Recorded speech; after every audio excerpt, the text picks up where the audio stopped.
level up a few thousand degrees with a Lava Hot podcast and host Joseph Connell Jr. You'll hear from ordinary people who are doing extraordinary things, from tech startup CEOs and marketing professionals to authors, investors, and sales trainers. This show will be packed with information to help you level up in life or business, taking you from on fire up to lava hot. Get ready to burn this down. Hello and welcome to the Lava Hot Podcast. I'm your host, Joseph Connell. Today I have a fellow 10X community individual coming all the way from, I believe it was Washington. Is that correct, Benjamin? You got it. Yeah, all right. From Washington. A fellow podcast host. In fact, he's an individual that I met just before a marketing boot camp at the 10X office. And I was talking to him about starting a podcast. He shared with me that he had a podcast, encouraged the podcast, which was then reinforced by Grant and Grant Cardone's team to basically get the ball rolling, start the podcast. And here we are. I think this is episode, I don't know, somewhere near 40, I think, since we've launched in January. So it's really cool to be able to get Benjamin John onto the show with us. Just real quick, I just want to hit on some of the things that attracted me to Benjamin and wanting to bring him onto the show. First off, he's a licensee of the Cardone training that he fulfills through his company, Benjamin John Massive Impact Coaching. He is also, I guess you could say he's a serial entrepreneur because he also owns a company where he has to apply the very things that he's teaching. So he's able to go to houses and sell them on upgrading their porch and patio. I don't have it on my notes here, but Benjamin, what's the name of the company, the patio company? Yeah, it's called Precision Patio Covers LLC. Yeah. Got you. Very cool. And what we do, a quick rundown. We basically do like high-end outdoor living improvement structures like sunrooms and decks and patio covers that allow you to basically enjoy the outdoors a little bit more in the comfort of, basically reclaiming some unused space year round. Yep. Very cool. Absolutely. And then aside from that, I'm sure last but definitely not least, he's a father and also a guitarist in a band as well. But Benjamin, I just want to say thank you for taking the time. I appreciate you coming on to the show. I really think that you're going to bring some massive impact to the show. And I'm really looking forward to kind of diving in because as a fellow guy that works with local to mid-sized companies, helping them thrive, it's cool to connect with people that are doing basically the same thing, where I might go in and talk more on the marketing end of things. One thing that I've seen time and time again, where marketing is senior to sales, sales is still very important. And it's an aspect of the business that oftentimes gets overlooked. Most local to mid-sized companies, I don't even think they wrap their head around the fact that because they're a service-based industry, that sales is still a very important aspect of the business, which is why sales training often gets pushed off to the guy that might have read a book or, might have seen a video and they might share it once a quarter, but making it part of the everyday business, meaning from the time the phone rings with a new customer to the time that you're actually doing the install and then the follow-up, all that jazz. I think that sales training and business growth overall, that mindset is definitely something that's useful. So bringing you on, you're definitely the type of individual that I know sees that side of it. So again, welcome to the show. Thanks, man. I really appreciate that. Thanks for all those compliments and all that and acknowledgement. I really appreciate that. It's good to connect with you again. Since you've seen me, like I said, I think I was at a licensee dinner event when I ran into you when you're getting ready to go to that marketing event at 10X headquarters. So that was pretty cool. And it's really cool to see that the podcast has come to fruition and now you're 40 episodes in, man. That's exciting. And I love the setup, love the background, love what you're doing, love the guests that you've had, man. So congratulations to you as well. Cool. Hey, man, I appreciate it.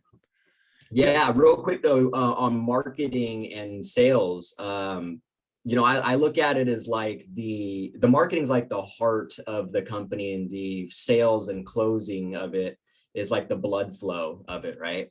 Because like you were saying, marketing is senior to sales. And so it's very important to start with that. Like people have to know you for them to even do business with you, right? But once they know you, now you got to have a process, and you got to know what to do, when to do it, how to do it, and at what point in which to do it. And so that's the stuff that I love focusing on, just like Grant and everybody at the 10X team. That's what we're real passionate about, is helping someone get to the finish line of a sales process, basically treating them, as though we are professionals. They want to be handled by a professional. They want to be sold. And so that's what we do. We give them a great experience. And I love that. It's my life now. Yep, absolutely. And there's so much that I've gotten from from just being part of the accelerator program, going down. The big one for me, being a marketing guy, going to the marketing workshop, that was definitely the first one that I wanted to lock into.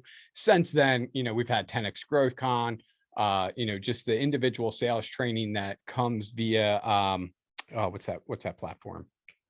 Lightspeed. Cardone University. Yep, Cardone University. I mean, just all of the content that's available.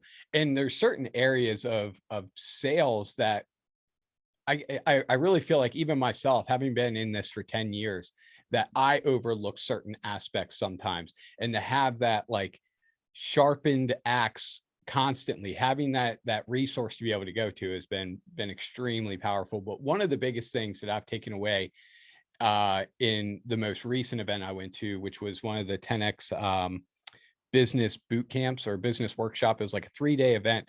And one of the biggest things I took away from it is the fact that the second sale is always easier than the first.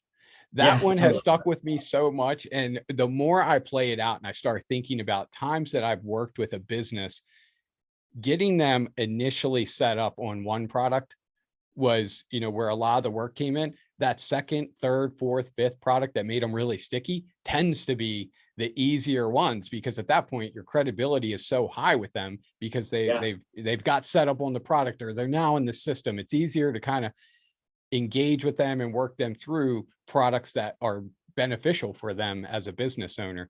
But enough about me. I want to flip this over to you. I want to talk about, when you first start working with the business, I'm curious, that first initial process, when you first go in and you're trying to maybe assess what the processes are of the business.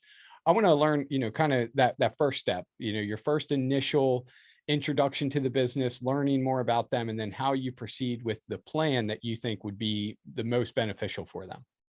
Yeah, well, the plan, it always ends up being kind of the same thing. And the reason for, as far as the journey I take them on, if it's a sales team or a sales rep, an individual, and it's going to start with mindset, because that's just where I started, and that's where most people start. And it just makes sense to just put them through the same curriculum. Even if they're, even if you're an individual that's been doing sales for 30 years, you're a pro, right? You're just, a lot. It's good to just start at that point, because like you were saying, in sales and in life in general, there's always something to learn, right? And if you go into something with an open mind, you're going to see those things. You're going to have epiphanies and be like, oh, wow, I didn't actually realize that. I didn't know this. I didn't know that. And, when you go into stuff with an open mind, you are going to learn. If you're wanting to learn, you will learn something. And right. So I think that's super important, going with that mindset anyway. Yep, absolutely. So I would imagine that there's some challenges sometimes too. I would imagine you get into an organization and you've got an individual that's been working for a company for 10 plus years. Sometimes it's hard to teach an old dog new tricks. A great dude in the 10X community, I reference him a lot just because he's given me a lot of advice, is Mike Searock. I watched a video that he put out not too long ago, and he said, anytime you're making a change into an organization, especially one like implementing sales processes and sales training, it takes 6 to 8 months to get to a spot where you have the true buy-in of the team. Whenever you're trying to make that culture change, and sometimes you've got to eliminate people that are in the organization. Sometimes you got to add people that are in the organization. And sometimes you need to uplift certain people and downgrade maybe positions, if you will, because of their lack of buy-in or in excess of buy-in. But I'm curious, what you've run into in that regard, where, sometimes those are the hurdles are the individuals within the organization. Yep. So what Mike is talking about is spot on. You're definitely going to run into all those scenarios. I definitely have. I ran into it in my own construction business, where I've hired 70-year-old sales reps and, get them on Cardone U, because I got my team on Cardone U corporate account. Right. And so I know what you're talking about. And it's really hard to implement, sales strategies to someone who's probably taken every sales strategies course that you can think of, because they've been alive longer than you potentially. Right. Yeah. So I've ran into that. Yes. And the biggest thing that you said, and I have noticed, is that yes, when you start implementing like structure and like changes into an organization that's been comfortable and used to stuff, now you're going to find out who the serious people are. You're going to see people separate. You're going to see people get fired. People are going to get let go. Hard decisions are going to be made by the people at the top. Things that need to happen are going to start happening is what's really going to happen. Yeah. And all those things that you're talking about, I've definitely witnessed. And not only that, I've had to go through it in my own company. So the ironic part is when I'm seeing it, it reminds me of my own situation in the past. Right. Where I've had to fire my top guys, even though they're producing, they're doing a really good job, but there's this one thing, maybe they have a bad attitude, or maybe they're bad for culture in the business. I had to make a bad decision. Like I got to let them go, even though, it's a tough decision. I know it's the right one. Yeah, no, and that can happen sometimes when you've got a guy that is able to, let's just say produce, he's able to produce sales. Sometimes that's as far as he wants it to go. He doesn't want people in the organization to grow, because then, maybe that person has to work a little bit harder or have a little bit more responsibility or what have you. Maybe they don't want to grow into whatever that next role should be. They're just happy being the top producer, the number one earner of a company, but that's as far as they want it to go. They don't really want to exceed any, go any further than that, or be a part of a culture that will allow everybody else to start elevating their skill set as well. Yeah. One thing I heard Brandon say at the last 10X boot camp, Brandon Dawson. Yep. It stuck with me is he said, you want to be around people. Actually, it might've been Natalie, one or the other. They're one and the same to me. But yeah, they said, you want to surround yourself with people who are really ambitious, who want more, who don't want to hit a cap and be comfortable, like, okay, I'm making decent amount of money or whatever, I'm okay with this, all I need is this and I'm fine mentality. You want to surround yourself with people, including your employees and your family members, and in life, just everybody around you needs to be working towards a goal. And one thing that they do that I'm going to start implementing and really focusing on more is they talk to their employees about their personal, professional, and financial goals. And I think that's super valuable, especially because that kind of provokes thoughts within the employee as far as like where they're putting themselves in the future with the company. And like, it kind of gives them purpose and incentive. I love that. Yeah. And it also creates that creativity. It creates them starting to think of ways, especially if you're talking about, maybe helping them with their finances or growing and hitting a financial goal. Then you can start asking them to provoke the thoughts of, okay, well, what type of sales would I need to do in order to hit this? What type of, how consistently do I need to make cold calls, or how much follow-up do I need to make in order to hit this this goal? And going back to the one thing that you said about, inside the organization, wanting to be surrounded by people, that goes long ago. I heard at a network marketing event, I remember hearing you're the combined average of the 5 people that you associate with the most. And it's funny, every now and then I give myself this reality check and I start to run the numbers. I start thinking, okay, financially, how are these 5 people that are around me? Maybe relationship wise, how impactful is the relationship of, these individuals? What's their relationship with their kids like? And I try to assess that, because you're going to get information from people all the time. They're going to either offer it or you're going to ask it. And, I think it's always important to try to make sure you're getting the right information from the right people. But I've also in that the combined average of the 5 people, I believe that whoever you tend to listen to the most, and we'll say Grant is one of the ones that, like, I'll listen to videos, I'll listen to training programs, I'll, tune into, YouTube videos and so on and so forth. I believe that they count, because they are giving you information and data that you're inputting into your head, and you're, in many cases, when you have these mentors from afar, you're intentionally taking their advice and trying to implement their advice. Yeah. And I think it's a conscious way of being able to say, okay, this is who I want to listen to, where I think a lot of times people will unconsciously take the advice of people that don't even have the things that they want. Very good point. Very good point. And one of the things to kind of dovetail off of your concept and your angle you're talking about, one thing that I point out to like the owners or the sales managers of a team that I might be working with is like, your sales reps are learning. They have been learning, but what are they learning, right? They're learning from social media. They're learning from the news. God forbid that they're watching it. They're learning from people. You want to make sure they're learning the right things though. And that's what we do at the 10X community, is get them on the right strategies when it comes to sales oriented content. Because we want to make sure they're getting the right material, the proper stuff, so they're set up for success. And so, yeah, it's super important to be aware that we are constantly consuming, consciously and subconsciously. So that's also a reason why we need to surround ourselves with very good people, the best people, and the best environments.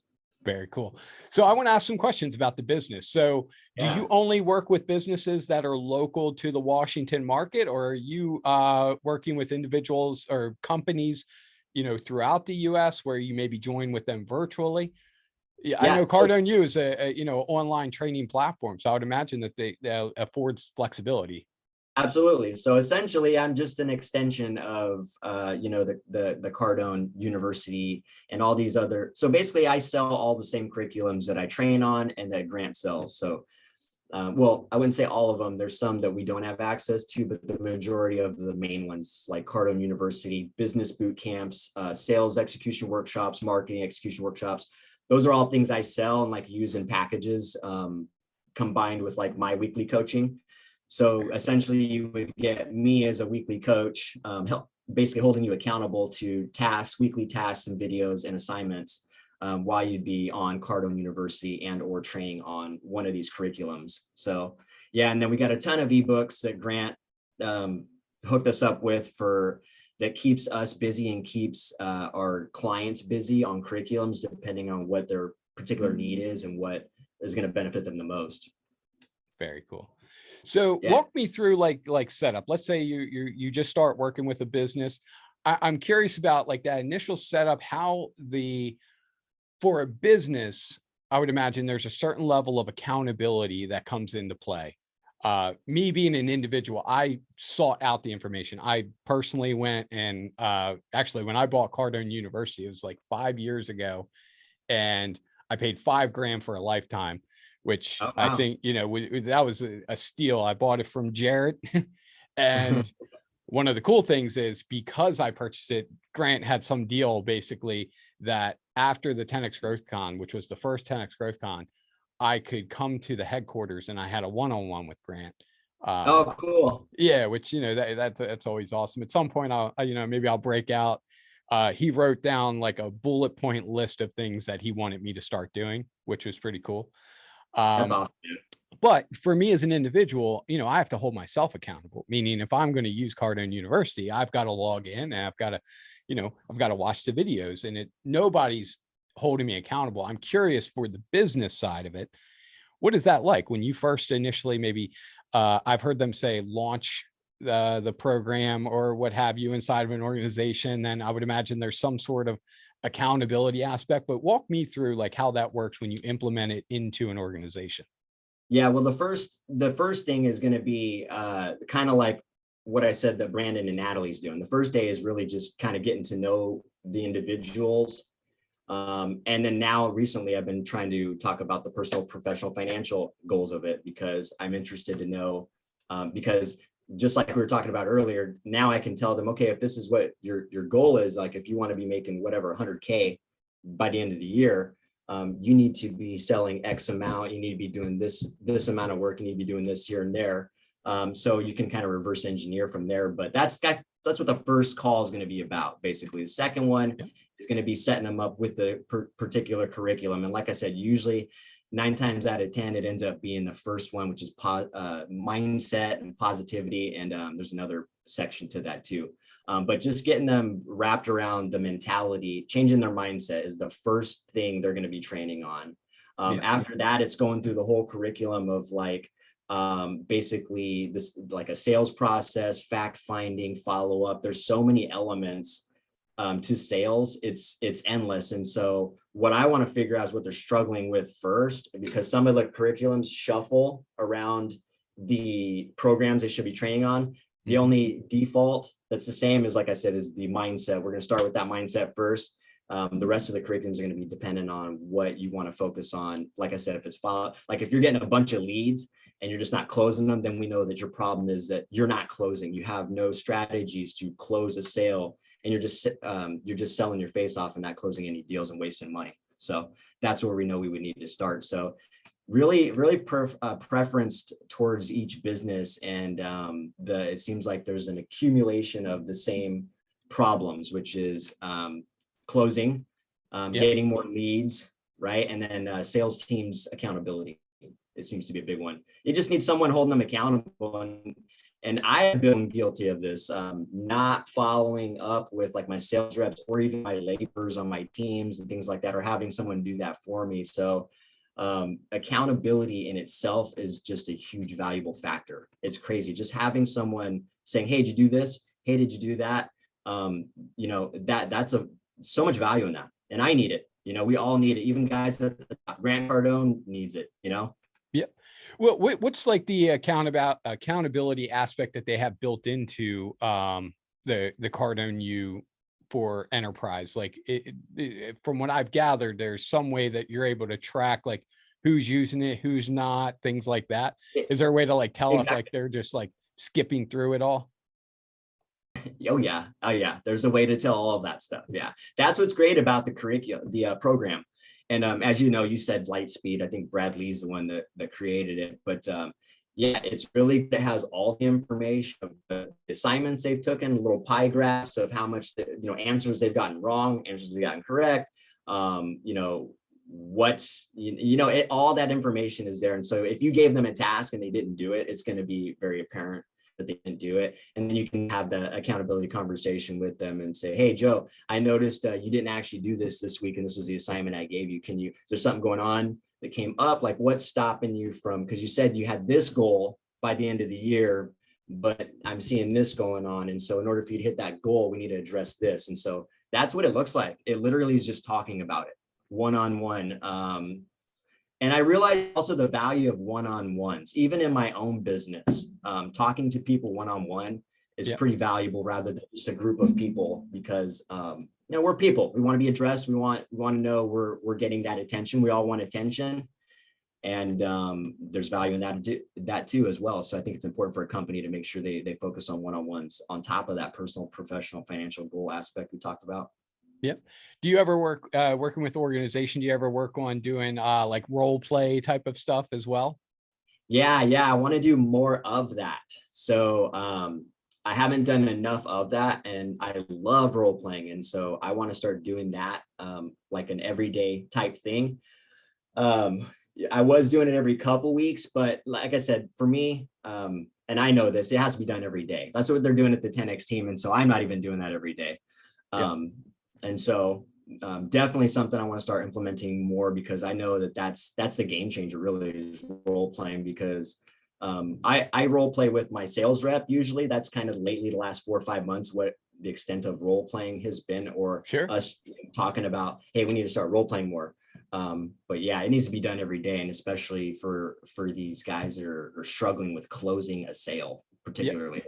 Yep. So I want to ask this, because a lot of the businesses I work with are typically your home service based companies. I work with like HVAC guys, pest control, plumbing, roofing, siding. I've worked with a patio company. It was kind of like an extension, so I didn't have like a full input or buy-in, if you will. But home service has typically been, or home upgrade as well, has been like the area that I've latched onto. If I was to say I had a niche, it was working with home service professionals. For you, I would imagine you've got a system down for how you're bringing in leads. I'm curious, implementing this type of training into the program, I would imagine you probably have like your top like 4 or 5 objections that you run into. I would imagine they're fairly similar, but I'm kind of curious, like, what are some of the objections you have, and then what your process is in working through some of those objections? Yeah, that's a great question. We'll say the top so two, top 2 typical objections you get as a home service professional. Okay, yeah, I love that. That's too easy, man. So the first objection is going to be, I got to think about it. Yeah, I knew that was coming. The most common objections, I have to think about it. It can be said in multiple ways. I got to sleep on it. We usually don't make rash decisions. We don't make decisions like on the spot. It's said many very, very different ways, but that is the number one for me personally. And I think a lot of businesses, in my experience, they get that one. Absolutely. Because even if the person doesn't want to move forward, they're not going to tell you. And they just want to get you, they just want to create distance. And so they want to get you out of there and away from you so they can ghost you. Yep, absolutely. So that's the common one. I would say the second one would be, it's going to be the price. Yeah, it's always the price. Yep. Yeah. Well, the funny thing is the first one is really the second one. Typically,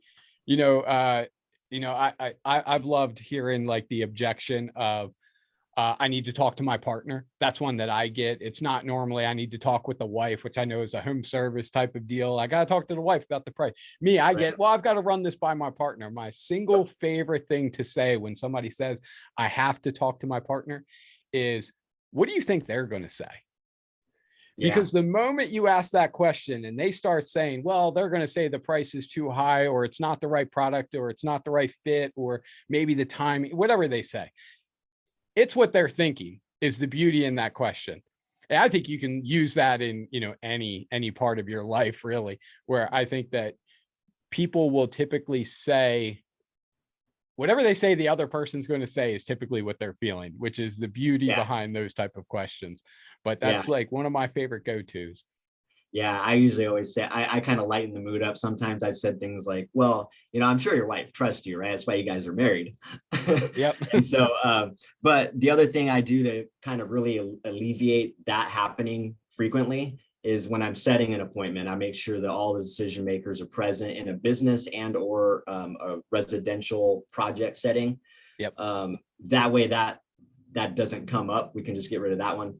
Because everybody's here present, we can ask them the hard questions of, have you heard enough to make a decision? But yeah, those are the 2 most common objections. And you're right, it's all stall. So let me give you an example. Saturday, I went to a job. It was kind of far. It was like an 1.5-hour drive, and I have my sales rep with me. He's still training, so he watches me go through these processes. And so he gets some hands-on experience or real-time experience rather. And so I go out there, and it was an older lady, probably 70 or 80 years old, and a younger daughter, and they're wanting a project done, right? It ended up being about a $13,000 project. And I did my whole pitch, went over the project, did everything, right? Now the time comes, have you heard enough to make a decision? All the things we just talked about came up. Well, we don't make decisions on the spot. We really got to think about it. And so I just started asking hard questions, and not like aggressive questions, just realistic questions. Yeah. And I said, Lisa, you've been thinking about it, because I could tell by the log on that you've reached out to us 3 months ago. So we know that for 3 months you've been thinking about it. And prior to that, you probably were thinking about it a little bit more. I want to help you manipulate time. I want to help you take time out of this equation, because obviously you want this. I want to help you get set up with this, because if you move forward right now, you're still going to be about 2 or 3 months out on lead time anyway. So the sooner the better. And with that, I'm just creating urgency. But those are the type of things I was saying. And they eventually, it was kind of weird. I never had this happen, but they walked in the house and said, let's go, we got to talk about it and we'll come back out. And ultimately they went in and talked about it and came out. And then they were asking about discounts, right? Yeah. Then the discounts came up. What can you discount? And I told them, well, I'm not a fan of discounting, but what I am a fan of is adding value. So what we can do is add this, this, and this, because we have these little add-on values that don't cost us much for the company, but it's a nice little add-on for a project. And so they liked that thought.